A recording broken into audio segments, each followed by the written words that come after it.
Hi!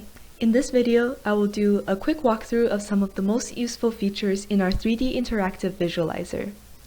Now, on this main visualization page, once you click on the 3D visualization button, it will take you to a new tab with the ParaView Visualizer interface.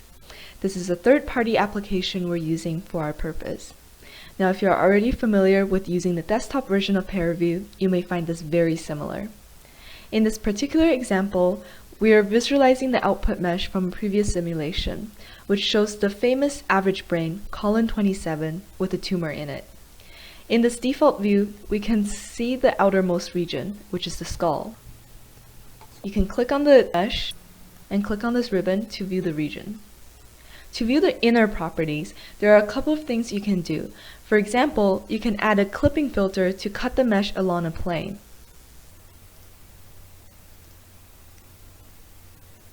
And you can also change the orientation of the cutting plane here as well. So you can change it here. I'm going to change it to 0.5 and negative 0.5. Now you'll notice that nothing really changed, and this is because the original mesh is still showing. So we're going to onstage the original mesh. Now you'll only see the mesh with the clipped filter, and you can see the inner properties.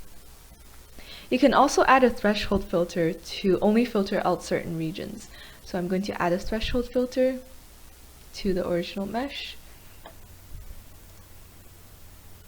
And I'm going to filter out regions 4 to 5, which are the brain and tumor regions. As you can see here, we have the other filter, which is the clip filter, and we also have this new filter, which is a threshold filter, only showing the mesh for the brain and the tumor. One of the most useful features is to view the mesh in terms of fluence instead of regions. So you'll be seeing the energy distributions in the mesh. I will now try to see the energy distribution in the tumor.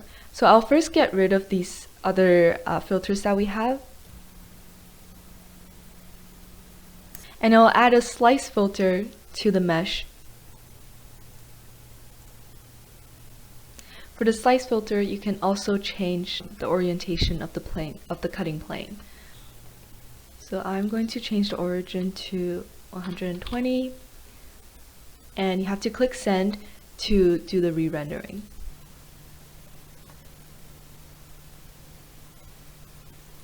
Now I'll add a threshold to filter out only the tumor.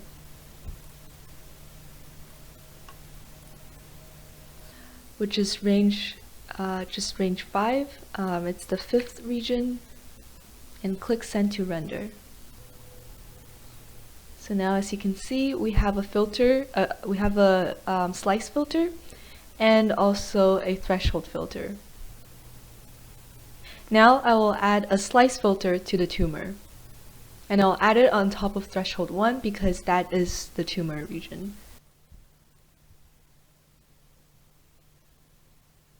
And I'm going to select, instead of region, I'm going to select fluence.